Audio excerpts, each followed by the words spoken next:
బాల వ్యాకరణంలో మనం క్లాస్ చెప్తూ ఉన్నాం. ఈ క్లాస్ కన్నా ముందు జరిగిన క్లాస్ యొక్క బిట్స్ అనేవి మీకు ముందుగా చెప్పిన ప్రశ్నలు. ఆ ప్రశ్నలకు జవాబులు మీరు కామెంట్ బాక్స్‌లో ప్రయత్నం చేసుంటారు. మరి ఆ ప్రశ్నల యొక్క జవాబులు ఇప్పుడు చూద్దామండి. అవి కరెక్ట్ అయితే మీకు అందరికీ అభినందనలు.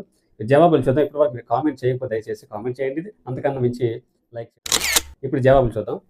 జవాబులు ఏంటంటే సమాసంబునందు ధృతంబునకు స్వత్వంబు. సమాస పదములో ధృతం ఉంటుంది కదా, ఆ ధృతానికి స్వత్వము అంటే ఆ సూత్రం మొత్తం మనకు రావాలి. సూత్రంలో మధ్య పదాలు కానీ, సూత్రంలో పారిభాషిక పదాలు కానీ, సూత్రంలో కంప్లీట్ చివరిలో ఒక పదం ఉంటుంది. ఆ బహుళము, ఆదేశము, అన్యదేశము, ఆగమము రకరకాలుగా ఉంటుంది. అది మనకు కంప్లీట్ తెలిసి ఉండాలి.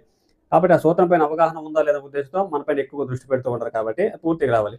ఈ సూత్రం వివరణ సమాసంబునందు ధృతంబునకు స్వత్వంబు. స్వత్వంబు అంటే సమాసంబునందు ధృతంబునకు స్వత్వంబు లేదు అనేది జవాబు.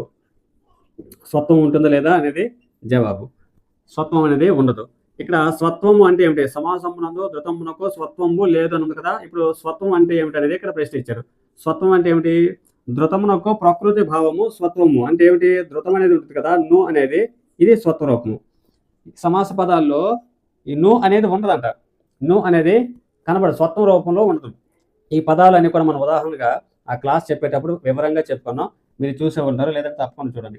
స్వత్వంబు అనగా ను అనే అక్షరాన్ని స్వత్వము అంటారు. నూని స్వత్వం అంటారు. ధృతానికి ప్రకృతి భావము స్వత్వం, ఇది ను. ఇక ధృతం అంటే ఏమిటి? నకారాన్ని ధృతం అంటారు. మనకు తెలుసు కదా, ధృతం అనగా వల్లని ఎడ కరిగిపోతుంది అంటే సందర్భం లేనప్పుడు, అది అవసరం లేనప్పుడు అది తొలగిపోతుంది. అది తొలగిపోయినా సరే ఆ పదానికి అర్థం అనేది మార్పు ఉండదు, అర్థము అలాగే ఉంటుంది.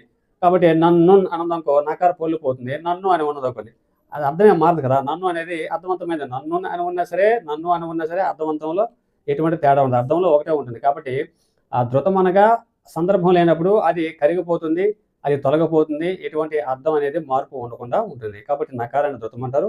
ధృత ప్రకృతం అంటే నకారము చివరగా ఉన్నటువంటి పదాన్ని మొత్తాన్ని కూడా ధృత ప్రకృతికము అంటారు.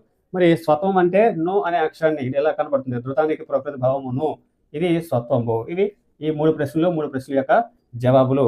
ఇక మన క్లాసులు ఫాలో అవుతూ ఉండండి. మన ఛానల్ సబ్స్క్రైబ్ చేయండి. అలాగే అవకాశం ఉంటే మిత్రులకు షేర్ చేసి కొంచెం పరిచయం చేయండి మన ఛానల్ని.